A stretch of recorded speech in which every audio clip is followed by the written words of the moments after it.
প্ৰতিজন মাকৰ সপোন যে তেওঁৰ সন্তানজন সঠিক পথত আগবাঢ়ি সফল, নীতিবান আৰু ভাল মানুহ হওক। কিন্তু সন্তানক ভাল পথত নিয়াৰ দায়িত্ব সহজ নহয়। ইয়াৰ বাবে মাতৃৰ সহনশীলতা, প্ৰেম, শিকনি আৰু সঠিক দিশ নিৰ্দেশ একেলগে প্ৰয়োজন। মাতৃয়ে প্ৰথমতে সন্তানৰ সৈতে মধুৰ সম্পৰ্ক গঢ়ি তুলিব লাগে। মাকে সন্তানক নিজৰ বন্ধু হিচাপে অনুভৱ কৰিলে তেওঁ মাকৰ পৰা সকলো বিষয় শিকিবলৈ আগ্ৰহী হয়। সন্তানক শুদ্ধ শিক্ষাৰ পথত নিয়াৰ বাবে মাক নিজেই ইতিবাচক উদাহৰণ হ'ব লাগিব।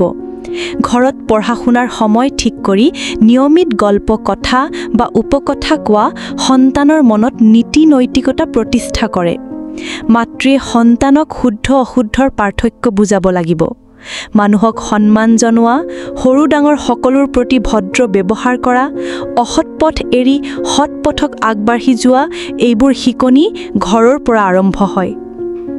আজিৰ ব্যস্ত জীৱনত বহুতে সন্তানৰ সৈতে সময় পাৰ কৰিব নোৱাৰে, কিন্তু সন্তানক সঠিক দিশত নিয়াৰ সৰ্বাধিক গুৰুত্বপূৰ্ণ ধাপ হৈছে সময়। মাক যেতিয়া সন্তানৰ কথা মন দি শুনে, তেতিয়া সন্তান নিজৰ সমস্যা সহযোগী কৰি ক'বলৈ সাহসী হয়। শৃংখলা আৰু নিয়মিত অভ্যাস সন্তানৰ জীৱনত অতি প্ৰয়োজনীয়। মাকে এদিনত কিমান সময় খেলিবলৈ, কিমান সময় পঢ়িবলৈ আৰু কিমান সময় বিশ্ৰাম কৰিবলৈ লাগিব, এইবোৰ নিয়মিত কৰাই শিশুটোক দায়িত্বশীল কৰিব লাগে।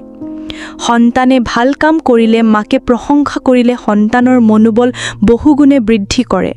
কঠোৰ সমালোচনাৰ সলনি মৃদু উপদেশ আৰু উৎসাহ দিয়াটো অধিক ফলপ্ৰসূ। মাকে সন্তানৰ মনোবল মজবুত কৰিবলৈ ধৈৰ্য, বিশ্বাস আৰু ঈশ্বৰীয় বোধৰ শিকনি দিব পাৰে। দিনৰ আৰম্ভণিত এটা সৰু প্ৰাৰ্থনা বা ধ্যানৰ অভ্যাসেও সন্তানক শান্ত, ধৈৰ্যশীল আৰু সঁচা পথত আগুৱাই নিব পাৰে।